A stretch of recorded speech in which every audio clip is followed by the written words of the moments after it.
Грипп – гость хоть и незваный, но привычный. Мы сталкиваемся с этим далеко не безобидным заболеванием почти ежегодно.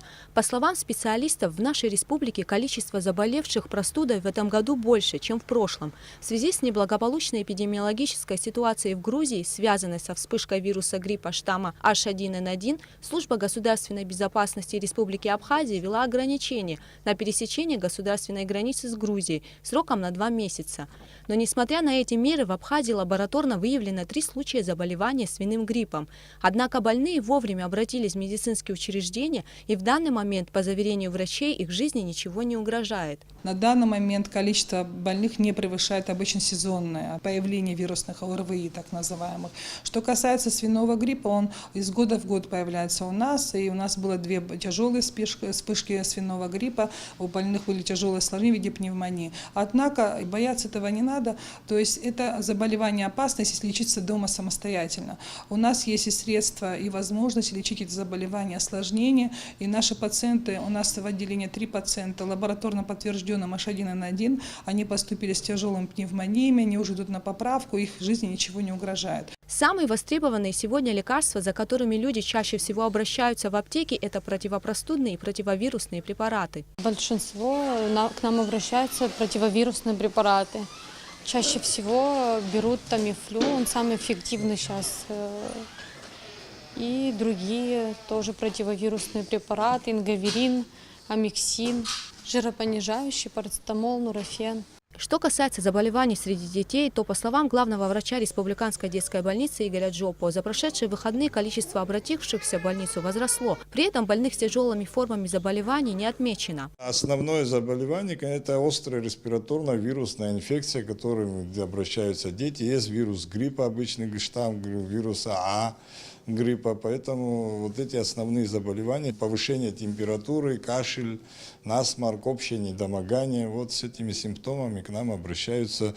Ну, это как инфекционное заболевание, которое воздушно-капельным путем передается, естественно, заболевают семьями, бывает и такое. Управление здравоохранения администрации города Сухум закупило 200 тест-наборов для диагностики гриппа А и Б. Иммунохроматографический тест был разработан российскими специалистами и поступил в продажу только в этом году. Всего в Абхазии было закуплено 100 10-дозных и 100 индивидуальных тестов, которые могут определить разновидность вируса в течение 10 минут. Этой палочкой нужно взять, и вот картиночку я вам буду показывать, и тщательно пройтись по носовым ходам пациента.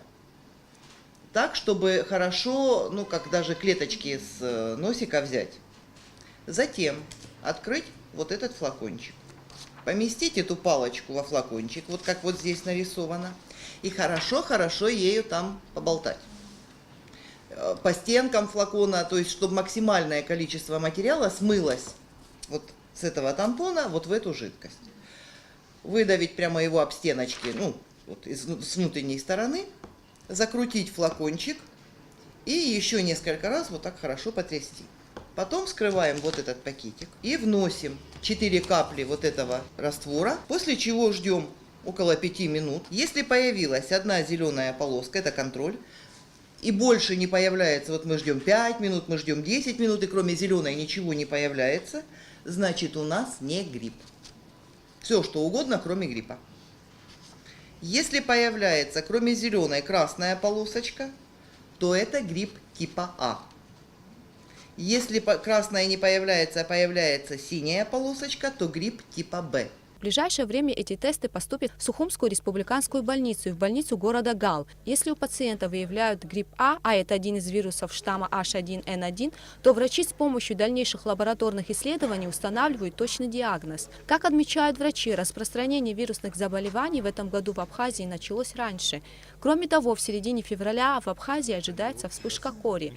Поэтому уже сегодня врачи предупреждают о необходимости вакцинации. Если человек привит, он переносит заболевание гораздо легче. Может человек заболеть, но привитые не умирают. Это уже многолетние данные Роспотребнадзора. Для профилактики вирусных и инфекционных заболеваний необходимо избегать мест массового скопления людей, а при первых же симптомах необходимо обратиться к специалистам.